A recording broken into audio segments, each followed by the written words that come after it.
bienvenida, realmente una alegría darles la bienvenida a todos los que vamos a participar de la jornada. Una gran alegría que hayamos podido concretarla, realmente costó, pero en este tiempo estábamos muy preocupados por lo que sentimos una embestida a los ferrocarriles que viene avanzando y que se cristalizó en este tiempo en el decreto 652, que como todos conocen, autoriza al cierre definitivo de ramales y al levantamiento de toda la infraestructura, con lo cual hemos sentido en peligro toda nuestra red ferroviaria nacional, por lo cual nos parecía imprescindible tratar de sumarnos, de encontrarnos de forma tal de ver si podemos frenarlo.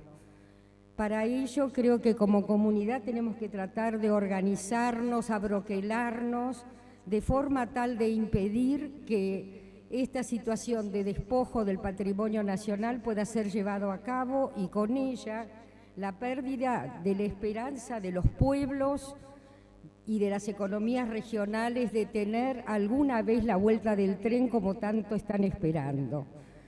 Por ello, quiero comentar que como organización de usuarios, en el caso mío yo soy Elda Cedro de Autoconvocados por los Trenes, hemos basado siempre nuestro accionar en que el transporte público es un derecho constitucional que tiene que ser garantizado por el Estado.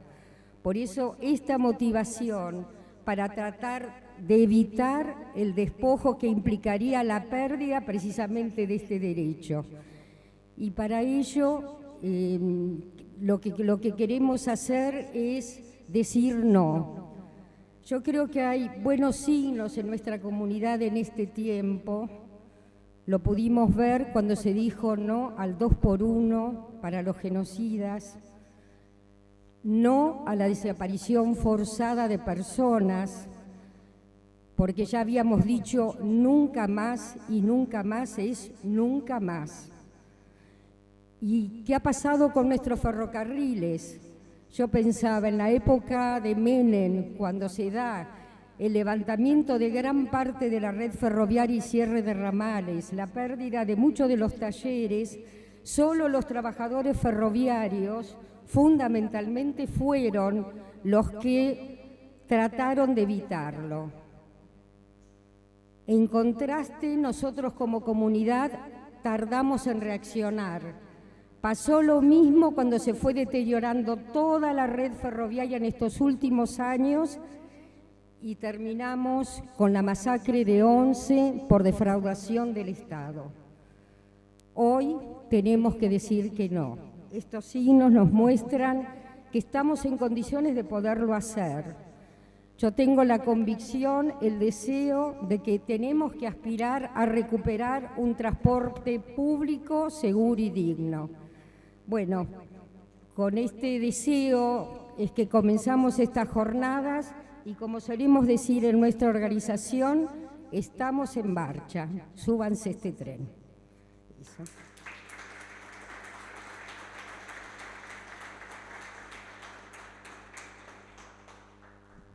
Bueno, buen día a todos. Soy Charlie de Subí, somos usuarios bien indignados. Me toca presentar la primera mesa. Una de las necesidades que entendemos como prioritarias es llenarnos de argumentos, enriquecernos.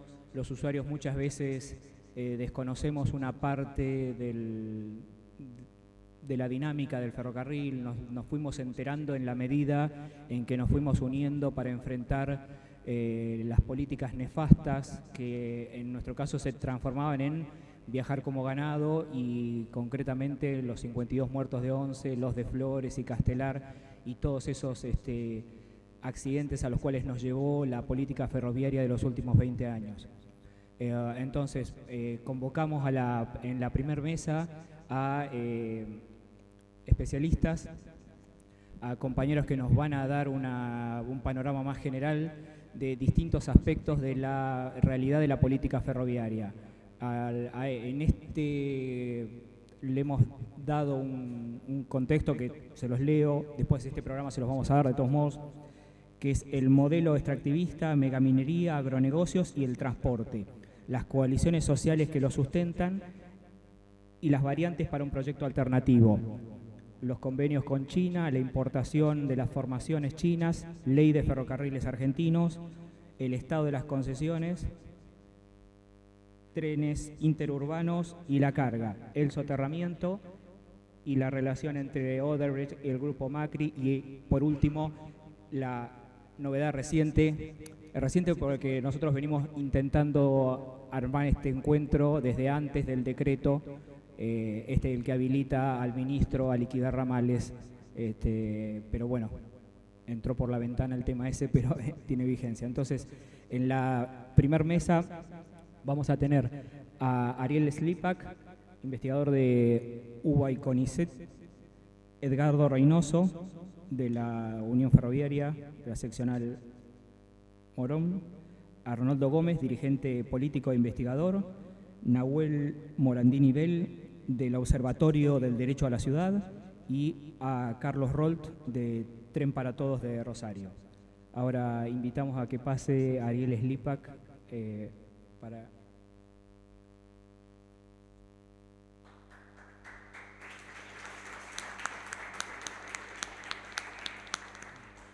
¿Cuánto tiempo hablo, Leo? Me adapto a lo que me digas, pero no me dijiste. Perfecto, bárbaro. Bueno, dale. Bueno, buen día. Primero que nada, muchas gracias por la invitación. Una aclaración nomás, porque el CONICET condena severamente esas cosas. No soy del CONICET, así que aclaro. Soy docente investigador, pero no soy del CONICET. Claro, porque eso es severamente castigado por esos organismos. Así que bueno, me voy a tomar unos segundos de los 15 minutos para así decir que en cualquier evento público no podemos dejar de mencionar en este encuentro entre compañeros y compañeras. Es bastante obvio, pero hablar de la desaparición forzada de Santiago Maldonado, me parece que no podemos dejar no podemos naturalizar esta cosa de pensar que un gendarme actuó suelto, ¿no? Porque si un gendarme es responsabilidad de un gendarme, es responsabilidad del Estado y es responsabilidad de la ministra de Seguridad y del presidente. Entonces, bueno, eso, o sea, que fue el Estado, digamos, ¿no? Así que no puedo dejar de mencionar esto en cualquier encuentro público que tengamos. Bueno, de todas las dimensiones que leía Charlie sobre lo que se trata del primer panel, yo me voy a referir a la relación con China, que es lo que yo investigo y demás. Así que, bueno, estoy muy contento de estar acá porque yo investigo considero que soy docente o investigador para construir un proyecto alternativo, superador, que sea armado por los sectores populares, así que no estoy en foros donde se habla sobre negocios con China y demás, así que para este tipo de organizaciones es la que yo siento que laburo. Primero me voy a referir a algunas cuestiones, como no soy especialista en temas ferroviarios, voy a tratar de traer alguna información, como hicimos en el primer encuentro, sobre qué tipo de cosas está haciendo China en el mundo o qué tipo de intereses geoestratégicos tiene China, que nos puedan explicar qué tipo de intereses tienen en América Latina, para después pensar con qué lógica invierten en los trenes, ¿sí? Entonces eso es a lo que me voy a dedicar. Desde el año 2001, 2099, más o menos en esa época, con el cambio de siglo, se produce un cambio drástico en China, que es que dicen vamos a salir al mundo. ¿Qué es esto de vamos a salir al mundo o China goes global, como les gusta decir? En el año 2000 los chinos eran el emisor de inversión extranjera directa número 33 del planeta. Hoy son el emisor de inversión extranjera directa número 3. O sea, que quiere decir que se están comprando firmas en todo el planeta y demás. China pasó a ser un exportador de manufacturas con alto contenido tecnológico, no es, digo, de este tipo de artículos. Si antes los chinos hacían la carcasa o lo ensamblaban, hoy hacen un porcentaje cada vez mayor de artículos con alto contenido tecnológico. Y las transformaciones en China son transformaciones que tienen un impacto global. Digo, en el año 78, cuando estos tipos empiezan las reformas, el 18% de la población era población urbana. Imagínense el cambio ecológico de que un país con 1.350 millones de personas pase a tener un 57% de la población urbana. China, para tener una idea de qué intereses puede tener en América Latina, es el primer consumidor mundial de energía eléctrica. Sobre la energía eléctrica, voy a mostrar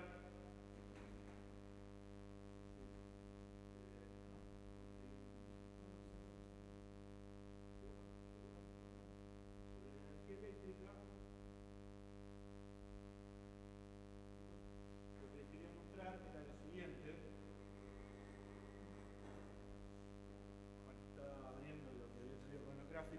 En la matriz energética china, que es el primer consumidor mundial de energía eléctrica, como pueden ver en ese gráfico de torta, que es el que está después de esta imagen del pulpo, el 65% de la energía de China viene de carbón. Esto lo que implica es que China es el primer emisor mundial de gases de efecto invernadero. Entre ellos, China está emitiendo un solo país el 28% del dióxido de carbono del planeta. Y tiene una estrategia para reducir drásticamente sus emisiones de dióxido de carbono. Las energías renovables a China le aportan nada más que el 1% de su matriz energética. Con ese 1%, China es el principal productor global de energía fotovoltaica y energía eólica, entre otras cosas. Si lo pasamos, podemos ver nosotros podemos ver acá que cuando los chinos empiezan a ser una gran potencia exportadora y productora global, digo hoy el 15%, el 16%, el 17% del producto global, del ingreso global del mundo está en China, a partir de que se convierte en una gran potencia a inicio del siglo, podemos ver cómo se va expandiendo la brecha entre su consumo de energía y su producción local. O sea, para la República Popular de China tienen un problema vinculado a su seguridad geoestratégica. Sus inversiones en el mundo están orientadas especialmente a eso. Digo, entre otros elementos, la República Popular de China trata de comprar, por ejemplo, esa máquina Lenovo, tiene cada vez, que es de Hong Kong, tiene cada vez más tecnología porque en su momento compraron IBM, entonces compraron los saberes de los trabajadores también. Pasamos, quiero mostrar algo. Esta es la producción de carbón en China y la demanda de carbón. Podemos ver que, siendo China el principal consumidor y productor mundial de carbón, ya tiene un problema geoestratégico que es asegurarse su demanda de carbón. Si pasamos la otra, podemos ver que este es el consumo de gas, y esto es lo que nos explica la asociación estratégica de China con Rusia, por ejemplo, ¿no? Su gran demanda, todo esto es lo que le falta de gas hoy a China. Si pasamos, podemos ver qué pasa con el petróleo, es anterior su falta de petróleo. Y si pasamos también podemos ver, bueno, lo que les comentaba antes, lo que implica en términos globales para pensar un mundo que sea posfósil y demás. Bueno, tenemos un problema, que es que la República Popular de China, a partir de que empieza a ser una gran potencia productiva, es responsable de prácticamente un 28% de las emisiones de dióxido de carbono globales, que aumentan. Podemos ver el total en estas tres sombras sumadas, esta sombra verde solo China. Sí. Bueno, dale, igual ya ese es el último gráfico que mostré, así que me quedo por acá. Gracias, Charlie. Bueno, les decía, todo esto lo que rige es a la República Popular de China, saliendo como un gran inversor primero en África para abastecerse de productos primarios extractivos y seguidamente en América Latina.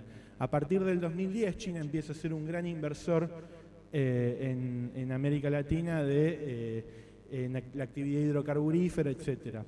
Para que China, eso ya puede quedar así, para que China se pueda abastecer de productos hidrocarburíferos del mundo, necesita que los países estén dispuestos a aceptar ser exportadores de hidrocarburos. Un país como este, en donde, por ejemplo, la Sinopec, la China National Offshore Oil Company y la CNPC 3 grandes empresas hidrocarburíferas chinas concentran en 3 empresas estatales, son después de YPF el segundo extractor de hidrocarburos. Para que un país como este, que tiene un déficit energético, esté dispuesto a exportar hidrocarburos, se necesita que se hagan inversiones, en la lógica china, que rompan con la dependencia energética de este tipo de país. Eso nos puede explicar, por ejemplo, la vocación por invertir en centrales nucleares o la vocación por invertir en grandes represas, con el impacto ecológico que van a tener las represas del sur.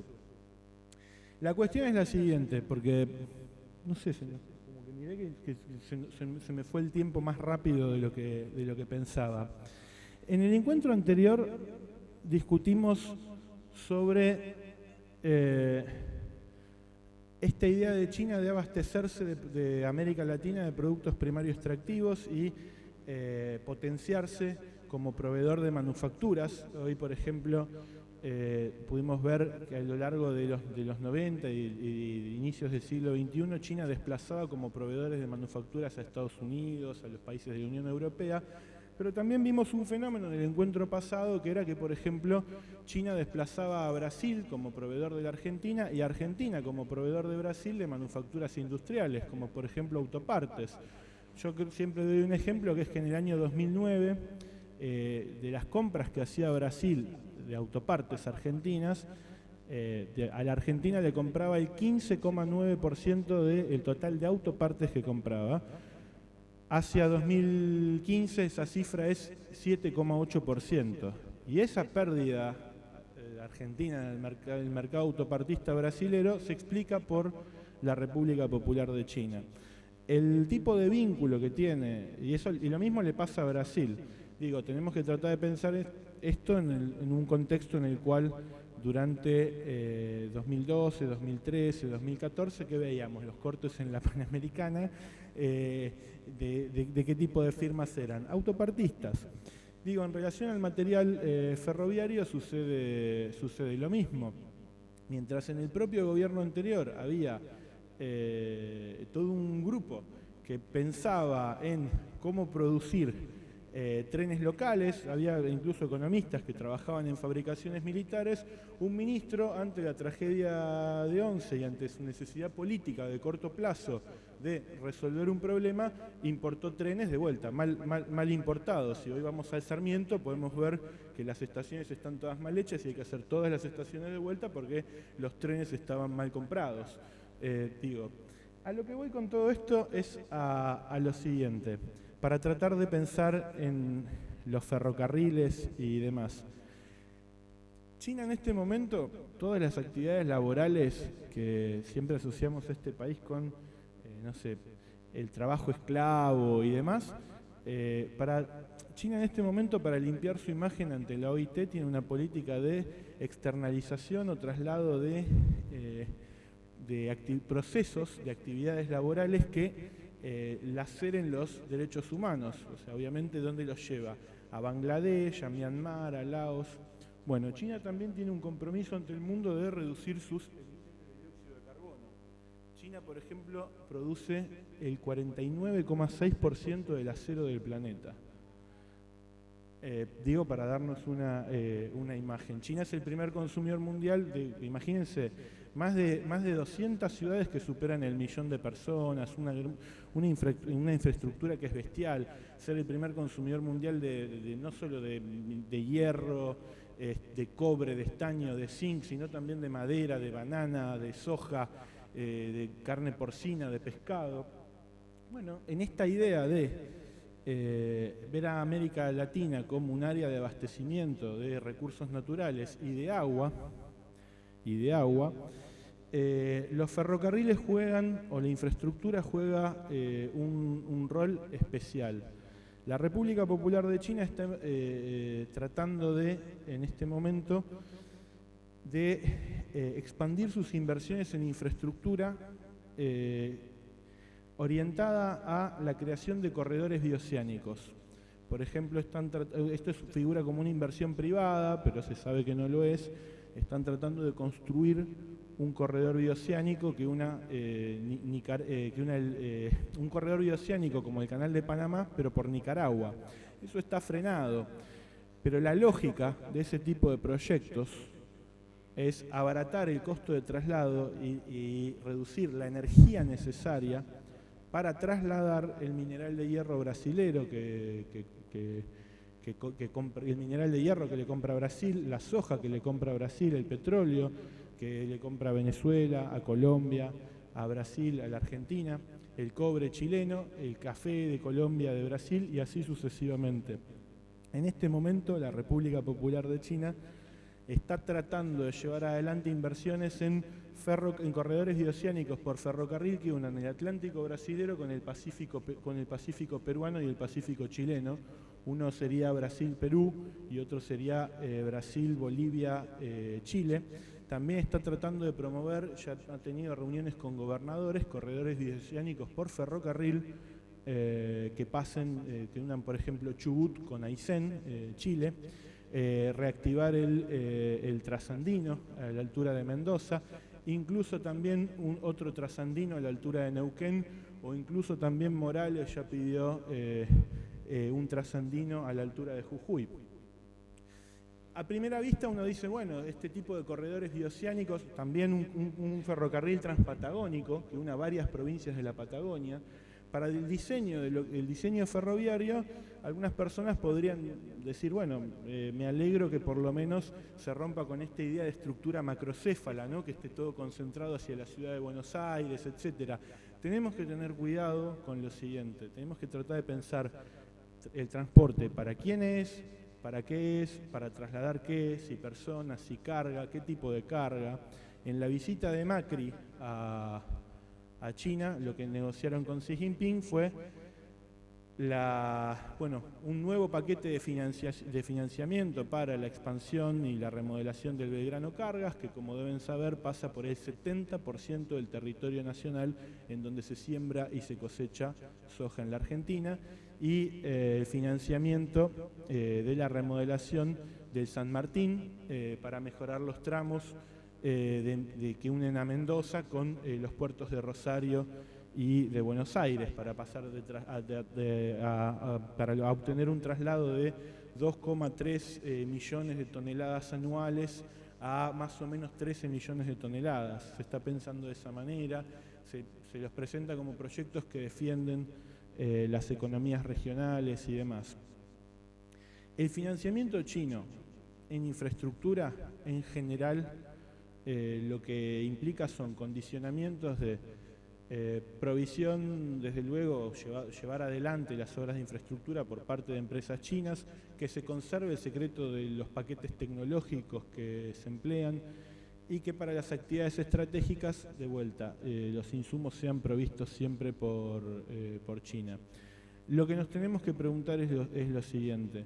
¿Queremos un ferrocarril trasandino que pase por Neuquén para que simplemente traslade la maquinaria y equipos que se van a usar en Vaca Muerta? Es explícito. ¿Queremos eso? ¿Queremos que la negociación de un tren trasandino la lleve adelante el gobierno chino reunido con el gobernador de Chubut por un lado y los gobernadores de Aysén por otro, sin participación tripartita? Queremos que los financiamientos de las obras ferroviarias impliquen este tipo de condicionamientos. Queremos que el tipo de infraestructura sea decidida según una idea geoestratégica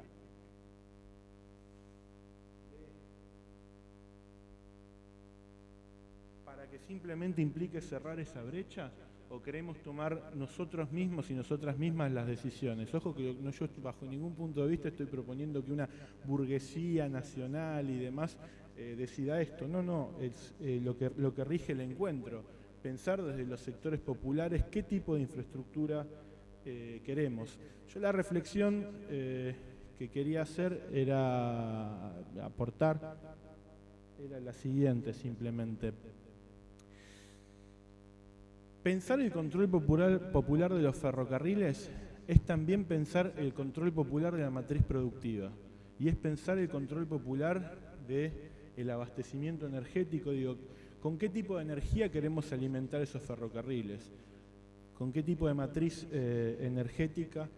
¿Quién va a tomar las decisiones sobre, o sea, quiero agregar algunas preguntas al encuentro, ¿quién va a tomar las decisiones no solamente sobre qué tramos se deben expandir y demás, sino también evitar que simplemente un grupo de empresarios locales, digo, en el Belgrano Cargas, quien ha hecho negocios con Sanjay Hopeful, que es la firma que se metió en el negocio de la remodelación del Belgrano Cargas, fue el grupo Macri. Entonces, tenemos que no solamente abocarnos al control popular de los ferrocarriles, sino también el control popular de las decisiones productivas. Simplemente quería aportar eso, y si hay dudas o debate en el panel, mejor, pero eso, tratar de pensar de manera geoestratégica qué está haciendo nuestro proveedor y nuestro gran financista de las obras ferroviarias. Bueno, muchas gracias.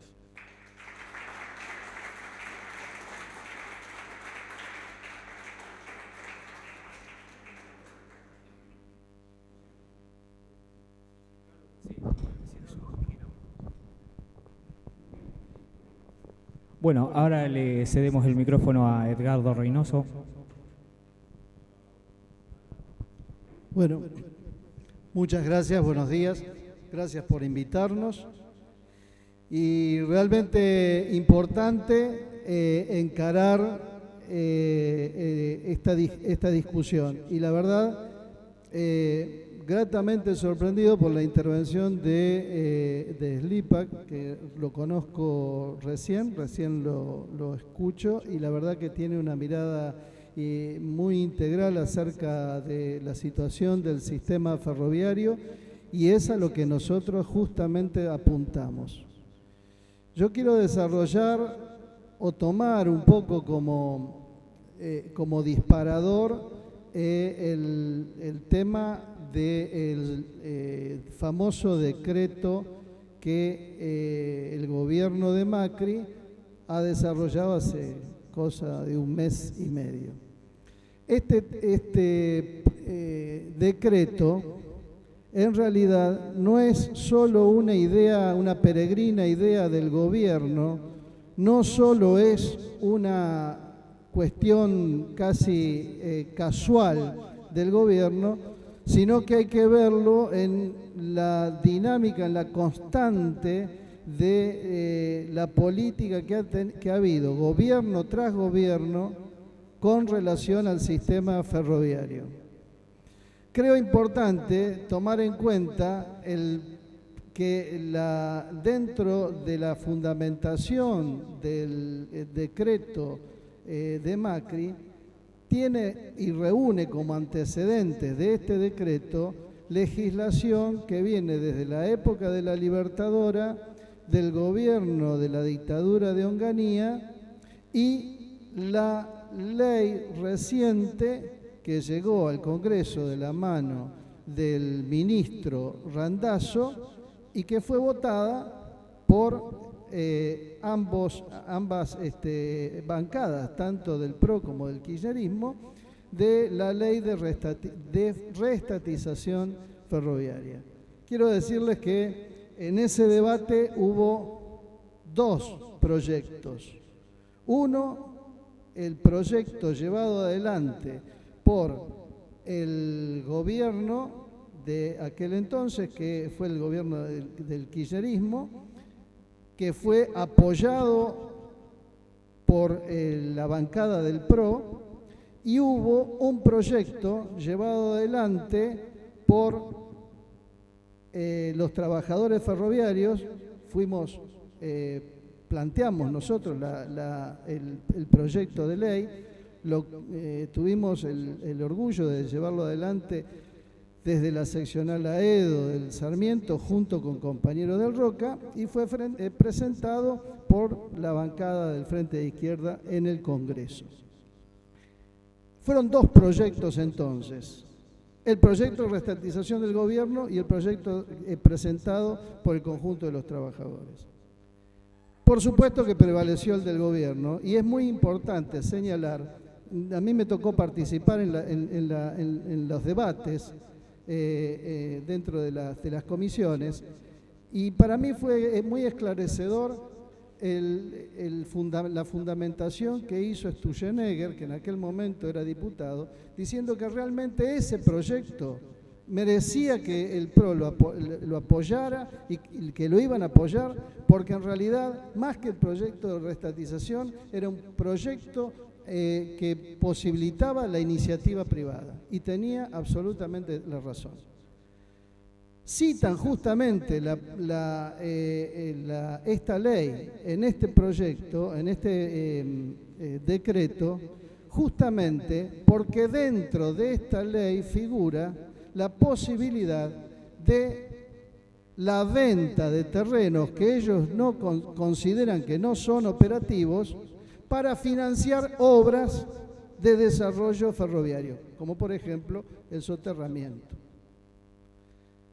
Esto ya de por sí nos está indicando, este decreto nos está indicando que no solo se limita, no tiene una limitación específica a tal o cual terreno, tiene amplitud nacional. Este decreto tiene y abarca el conjunto del país, es decir, puede desarrollar la venta de terrenos en forma indiscriminada a lo largo y ancho del país.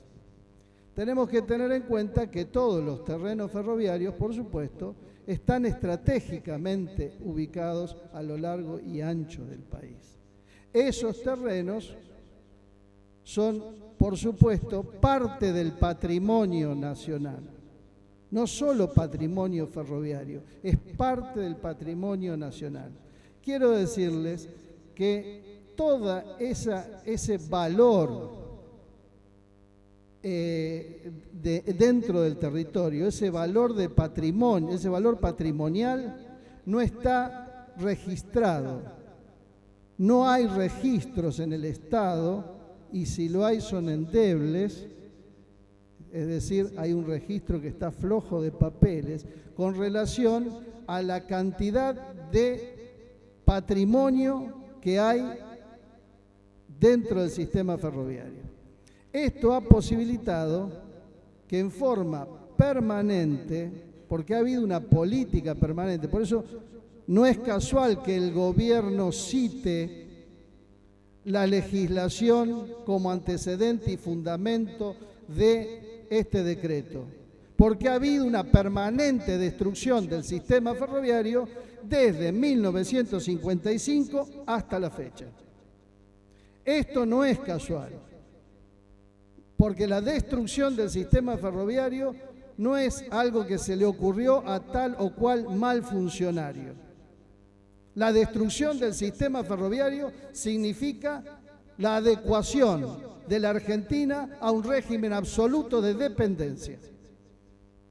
Esto es lo que tenemos que entender, porque no es que tal funcionario se le ocurrió, es parte de una locura para destruirla. No, hay un plan sistemático de liquidación del sistema ferroviario, que arranca en 1955, cuando Argentina recurre al Fondo Monetario Internacional para integrarse dentro del Fondo Monetario Internacional. Y el Fondo Monetario Internacional impone para la Argentina lo que se conoció después, a partir de 1961, como el Plan Larkin, el plan de liquidación del sistema ferroviario, tanto en talleres, tanto en ramales, como en gran parte de su infraestructura.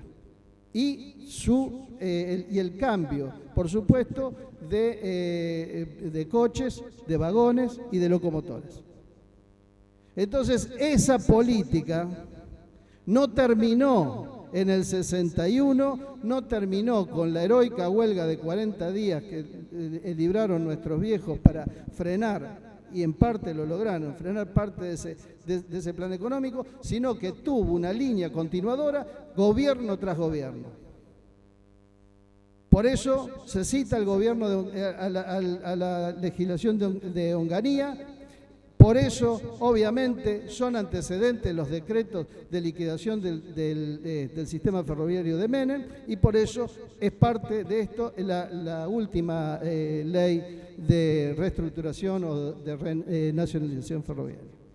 Entonces, esta es una política, una línea continuadora de liquidación del sistema ferroviario, vuelvo a plantearlo, para adecuar al país justamente a las necesidades de las potencias extranjeras, tal como bien lo señalara quien me precedió en el uso de la palabra, el LIPAC. Y hay que profundizar en este hecho, porque todo este plan tampoco es novedoso. Es un plan que se viene dando desde hace muchos años y tiene la impronta del Banco Mundial. El proyecto que planteó SLIPAC está claramente especificado en la iniciativa para la infraestructura de la región sudamericana, el proyecto IRSA, que es del Banco Mundial, y que tiene para desarrollo de la infraestructura, los planes de desarrollo de la infraestructura, no es para los desarrollos de tal o cual país, sino que es para el desarrollo de las empresas que están destinadas a primarizar la economía de América Latina. En el caso de Argentina, está claramente planteado el problema de que este es un país agroexportador y en donde le van a sacar los recursos de la minería. Por eso, Minera La Lumbrera tiene una cinta transportadora que tiene el formato del ferrocarril del nuevo Central Argentino entre Tucumán y el puerto de Rosario. Por eso están discutiendo ahora el tema de la traza de Ferrosur al puerto de Bahía Blanca para transportar Vaca Muerta y el otro proyecto, que es la mina de potasio de Malargüe, que va a significar también la liquidación del río Colorado, la salinización brutal del río Colorado, porque para cada tonelada de potasio salen 3 toneladas de sal. Esto lo tenemos que saber porque cuando nos hablan de desarrollo, del desarrollo ferroviario, cuando nos dicen que van a desarrollar tal o cual sector ferroviario, en realidad lo que están diciendo es que el pueblo argentino va a pagar la logística de las grandes multinacionales que vienen a saquear al país. Este es el concepto fundamental que tenemos que manejar. Y cuando hablamos de la liquidación de los terrenos ferroviarios, lo tenemos que hablar como la necesidad que tienen de borrar, de liquidar toda la traza ferroviaria y de transformarlos en un gran negocio. Por eso, quienes hoy dirigen el ferrocarril no es gente que viene del riñón ferroviario. Lo dirige Orfila, por ejemplo, que viene del grupo inmobiliario Monarca, que empezó con el gran proyecto, mientras estaba en el grupo Monarca, en el grupo inmobiliario Monarca, con el proyecto de Empalme Norte, que son las tierras de Puerto Madero. Tenemos que saber que Puerto Madero no es un lugar para los grandes ricachones. Puerto Madero significa la ligazón a las dársenas y a los puertos y a las salidas. El ferrocarril Roca empalma las dársenas por donde hoy aspiran a levantar grandes torres, que es el gran negocio inmobiliario. Esto tenemos que saberlo, tenemos que tener claridad con relación a esto. Tenemos que tener claridad que cuando plantean la liquidación de los terrenos ferroviarios, como por ejemplo Caballito, están liquidando la posibilidad de que acceda los trenes generales que vienen del interior a la ciudad. Cuando nos hablan de liquidar los terrenos de Villaluro y Liniers y los terrenos de Aedo, las 80 hectáreas de Aedo que están destinadas a viviendas, están liquidando parte de la industria ferroviaria, de la industria nacional ferroviaria. De esto tenemos que tener claridad. Cuando aparece alguien como Guillermo Fiat en los terrenos de Villaluro, de Liniers, diciendo que eso es una acumulación de chatarra, tengan claridad de que eso es parte de nuestro patrimonio, porque eso no es chatarra, es material perfectamente recuperable y que puede ser, primero, recuperación de material rodante, de material de tracción y sobre todo la posibilidad de dar trabajo a muchísima gente y de rehabilitar la industria nacional ferroviaria. De esto tenemos que tener claro y tenemos que tener claridad cuando decimos esto, porque también tenemos que decir claramente que este es un gobierno absolutamente corrupto, tanto o más que el gobierno anterior. De esto tenemos que tener claridad. Pues es un gobierno absolutamente corrupto que está vendiendo el patrimonio del país a las multinacionales. No solo eso, sino que aparte está dejando una carga fabulosa para el conjunto de la población, que es el endeudamiento brutal externo. Y esto lo vamos a pagar carísimo. No hay dos cuestiones, por un lado la deuda externa y por el otro lado los ferrocarriles. Es un solo problema, porque es la dependencia absoluta del país. Y sin un ferrocarril que una las regiones, que potencie las economías regionales, que lleve adelante la ocupación clara de nuestro suelo, entonces no hay país. Esto también tenemos que tener claridad, porque el ferrocarril es un elemento indispensable para la ocupación del territorio y para la vinculación de todo el país. Y no es casual tampoco que hoy se retraiga el sistema ferroviario. Si ustedes ven cómo en estos años, en el mapa poblacional de Argentina, se ha producido un éxodo rural, que la gente se amontona en las urbes, que la gente se amontona sobre las costas y está dejando un vacío territorial, poblacional en el territorio tremendo. Ese vacío no queda vacío. Ese vacío lo ocupan los extranjeros. Hay 17 millones de hectáreas ocupadas por el extranjero. Y tampoco, y viene muy bien, la referencia que hizo Slipak a la desaparición de Maldonado, porque no escapa a esta problemática, porque lo que están discutiendo es la apropiación del territorio, la apropiación de las tierras, y si no se quedan producto del aislamiento, van a recurrir a los palos, porque no solo echan a las comunidades de la Patagonia, el NOA, el NEA, todas las comunidades aborígenes son corridas para impulsar los agronegocios y para impulsar la minería. Y en eso el Grupo Macri es un abanderado de eso. Por eso tiene en la zona de embarcación 20.000 hectáreas de campo que se llaman el Yuto y que han sido obtenidas a fuerza de expulsión de los originarios. Por eso tenemos que tener claridad que no hay cuestiones aisladas, es todo a uno y es el marco de la dependencia. Por eso necesitamos un ferrocarril que nosotros consideramos que tiene que ser absolutamente estatal, que tiene que tener el control de sus trabajadores y el control de sus usuarios. Y no hay ninguna otra posibilidad de desarrollo del país si no hay un plan. Si ese ferrocarril no se desarrolla en función de un plan que corte la dependencia del país. Y se corta la dependencia uniendo a las regiones, uniendo a los sectores productivos, porque no puede ser que tengamos que ver en la Plaza de Mayo como productores de Formosa, productores del NEA, productores del Alto Valle de Río Negro tienen que tirar toda su producción porque no pueden trasladarla, porque el flete les impide llevar adelante esa producción. Y esto no es una cuestión fortuita, esto es un plan deliberado para liquidar a todas esas pequeñas producciones, para que vendan, para que esas pequeñas producciones después se transformen en los grandes latifundios. Y esta cuestión, por eso me parece muy bien, perfecto, y saludo a este encuentro, porque se logra esta síntesis de que el ferrocarril no es solo que viajamos mal, viajamos un poco peor, que hay solo aislamiento, que nos provoca nostalgia la estación. El ferrocarril es un instrumento de la economía y es un instrumento de la dependencia nacional y como tal lo tenemos que recuperar. Muchísimas gracias.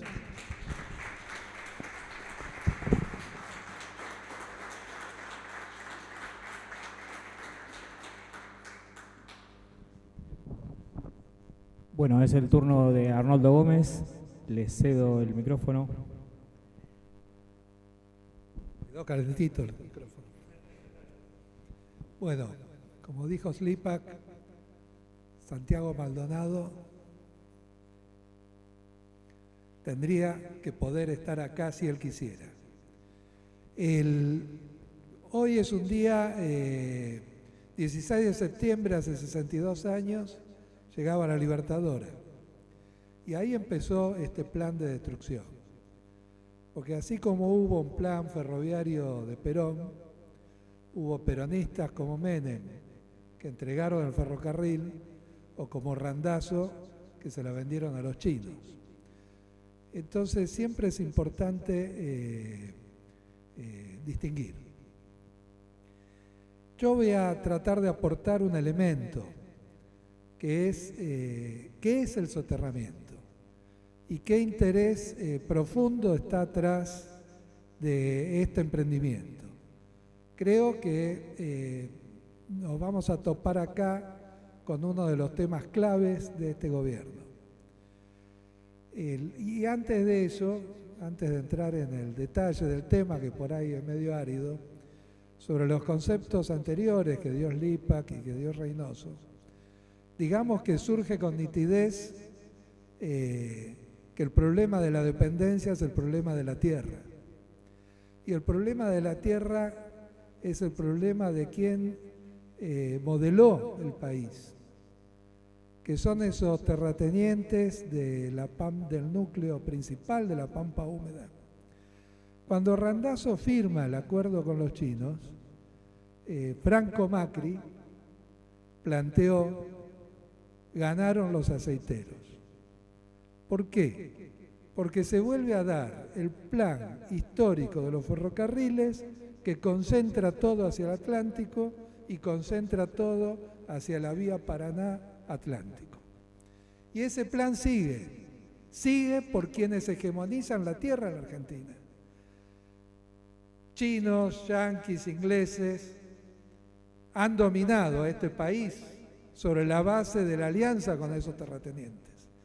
Y en ese forcejeo que hubo, en definitiva, los chinos adaptaron su plan a esto, que hoy va a tener un gran centro de disputa en la hidrovía, en el puerto y en los terrenos que quedan alrededor del puerto. Pero vamos al punto.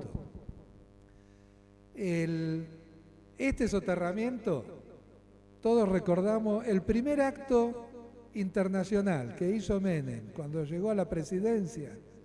Fue el primer ministro que lo visitó, fue Renzi, el primer ministro italiano. Y en las pocas horas que estuvo en la Argentina, hicieron el acto en Aedo, donde Macri dijo: ahora empieza en serio el soterramiento. Un tema.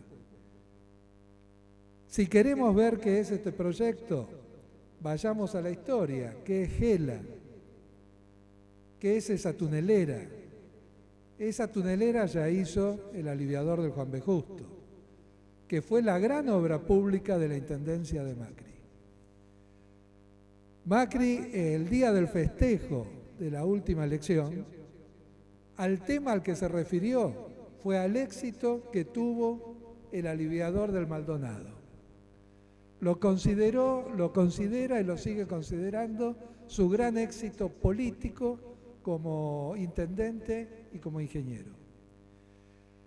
Y otro paralelo que quiero hacer, porque nos va a dar elementos para ver qué estamos enfrentando, es cuando se hizo la licitación del soterramiento, que la hizo el kirchnerismo, se hizo en el año 2006, la primera licitación. El kirchnerismo estaba entonces buscando afanosamente inversiones externas, estaba muy ilusionado con las inversiones chinas, pero este emprendimiento se suponía que iba a tener financiamiento del Credit Suisse y de otros bancos, y se hizo esa licitación que ganó de inicio esa UTE de Odebrecht, IEXA y GELA. Pero en el mismo año, en el 2006, se aprueba un crédito del Banco Mundial para hacer el aliviador del Maldonado. El aliviador del Maldonado en realidad había sido una idea de Ibarra. Cuando Ibarra estaba en la transversalidad y pensó ese proyecto junto con el de los subtes para proyectarse en la política nacional. Cuando surge el crédito del Banco Mundial ya había sucedido Cromañón y estaba acordada, ya había, digamos, venía Tellerman. Macri acordó con Tellerman la transición, pero puso condiciones. Una de las condiciones era que la licitación del aliviador del Maldonado fuera para GELA y IEXA. Esta licitación sucede en el 2007 y en esta licitación GELA y IEXA desplazan a Odebrecht. El otro candidato era Odebrecht. Digo porque vamos a ver paralelos de cómo terminó el soterramiento, ¿no? Donde también, en definitiva, predominó GELA sobre Odebrecht. En aquella licitación, digamos que ganan IEXA y GELA, sucede de que poco antes que asuma Macri la intendencia, Franco Macri vende IEXA, que era la empresa principal del grupo SOCMA en los negocios de ese periodo. IEXA estaba facturando unos 6.000 millones de pesos anuales, era muy privilegiada en la obra pública durante el periodo kirchnerista. Franco Macri le vende la empresa a su sobrino Calcaterra. Está comprobado que esta venta fue ficticia. O sea, es una venta a su sobrino que ya venía dirigiendo Sideco, que controlaba a IEXA, venía siendo el gerente general de Sideco. Las condiciones de esta venta fue que en realidad se la pagaba con las ganancias que diera IEXA en los próximos 7 años. Y en función de eso, las acciones de IEXA quedaban en caución en Sideco. O sea, todo lo que ganó IEXA en el ciclo siguiente, hasta el 2014, fue a manos de SOCMA, porque era la forma de pago. Hay otros datos que además corroboran que esta fue una venta falsa. Por ejemplo, Altieri, que era el presidente de IEXA antes de la venta, termina siendo después el vicepresidente de la misma empresa cuando pasa a manos de Calcaterra. ¿Qué papel cumple GELA? GELA era una empresa italiana, centenaria, es famosa, tiene estas tuneleras, hace túneles en todo el mundo, importantes. Y GELA, dicho por, bueno, ahí tenía notas, voy a tratar, no la voy a leer, la voy a decir de cómo me queda la memoria. Los propios directivos de GELA, cuando hacen la historia de su empresa, señalan que el principal mercado que tuvieron en ese periodo fue la Argentina por esta licitación que ganan de la licitación del Maldonado.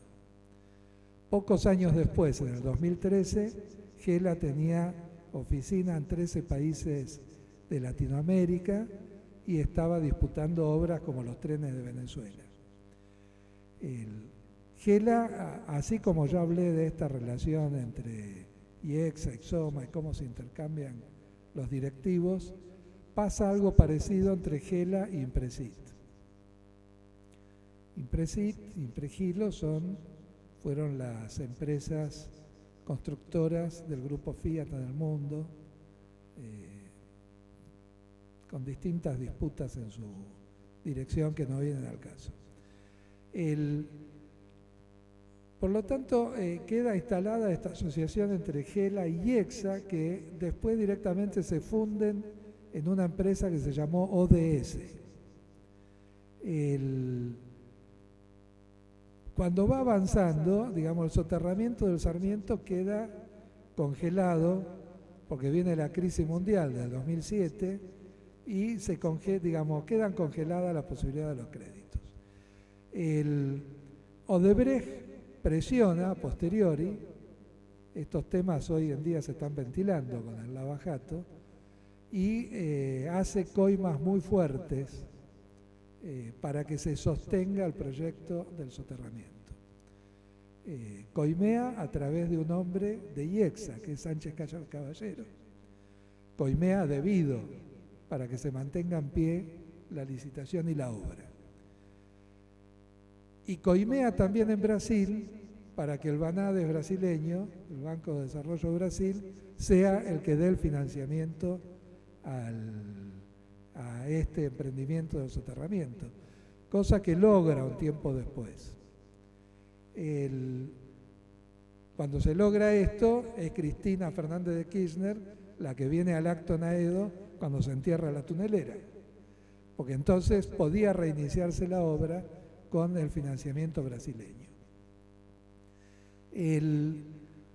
Mientras tanto, lo de la Juan B. Justo culminó, fue realmente uno de los éxitos de gestión que balanceó Macri. Se dejó de inundar toda esa zona y se desarrolló un gran emprendimiento inmobiliario. Digo, porque estos antecedentes valen para pensar el futuro. ¿Quién lo desarrolló? Ustedes vieron todo lo que es ese shopping al aire abierto que está en lo que eran los galpones de la Juan B. Justo, de Pacífico. Eso lo desarrolló IRSA. Retengamos IRSA porque este nombre va a aparecer ahora en el soterramiento. Bueno, avanza cuando parecía que todo esto se desarrollaba con el financiamiento de los brasileños, Calcaterra pasa a comprar todo el paquete de accionarios de ODS y el grupo Gela se retira de la asociación en ODS. Todo esto permitió, y es parte de una disputa interna en SOCMA, a partir de la cual es Mauricio Macri el que pasa a controlar todo el grupo en la Argentina. Franco Macri en el 2009 vende todas las acciones de SOCMA a sus hijos, pero los gerentes principales de la empresa son hombres de Macri. Mafioli en SOCMA y Altieri en todo el grupo Calcaterra. Esta gente, digamos, acompaña al equipo, a Mauricio Macri, desde el año 92, desde mucho tiempo.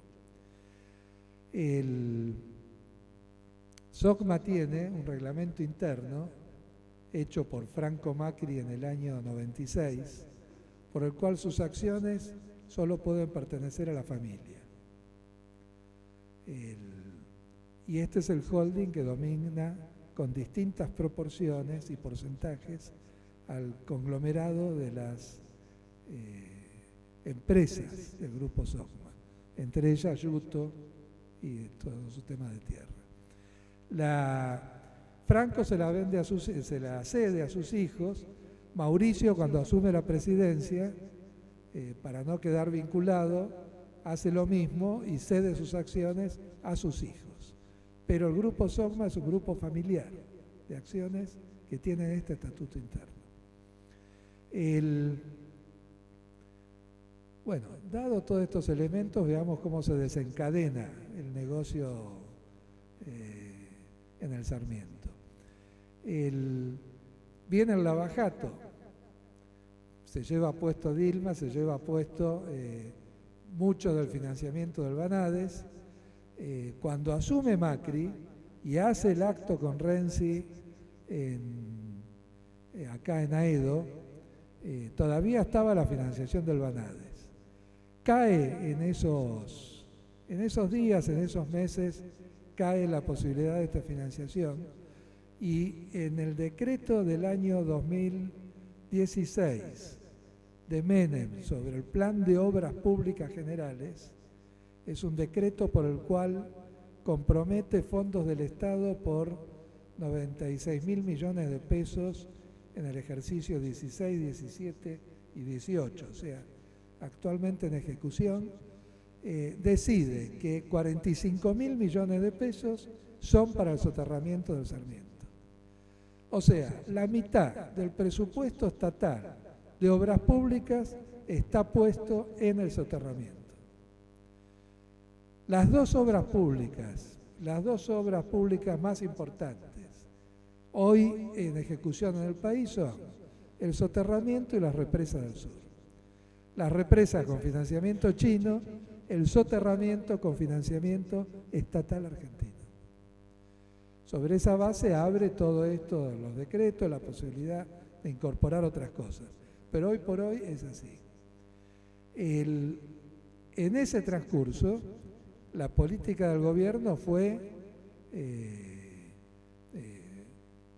hostigar, digamos, a Odebrecht, en el sentido de que quedó expuesta, y Gela compra la parte de Odebrecht. Por lo tanto, hoy el soterramiento del Sarmiento es 70% Gela, y el 30% que tenía IEXA se retira, muy comprometido ya por toda la ventilación del tema de las coimas y lo demás, Calcaterra se retira y se la vende a Mindling, IRSA.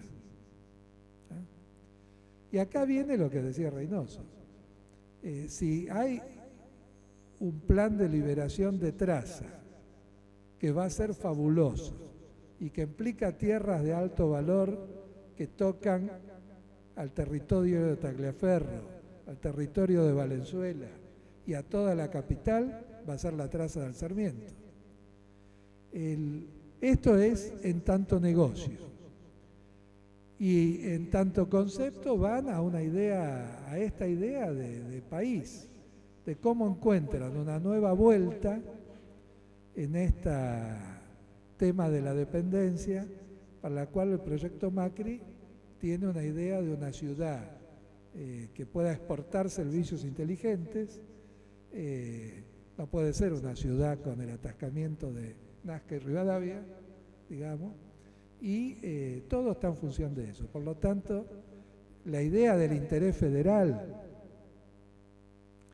por ejemplo, Macri tiene también su doble discurso. Él vende el plan Belgrano Cargas. Todo el plan ferroviario que diseñó el gobierno son 17.000 millones de dólares. Entre el Sarmiento y la interconexión que quieren hacer, Constitución, abajo, ahí se van 6.000 millones de dólares. O sea, federal, las pelotas, digamos, está concentrado en la capital. En todo este plan para talleres ferroviarios de 17.000 millones de dólares van 17 millones, el 1%. ¿Está? Esta es la esencia del proyecto Macri. El Estado hoy está bancando a una obra que el 70% va para una empresa monopólica italiana y es incapaz de desarrollar los talleres ferroviarios. Bueno, digo elementos que pueden servir para la denuncia y para la lucha, pero que también tengamos en cuenta que vamos a enfrentar probablemente el principal negocio de la gestión Macri de acá al 2019.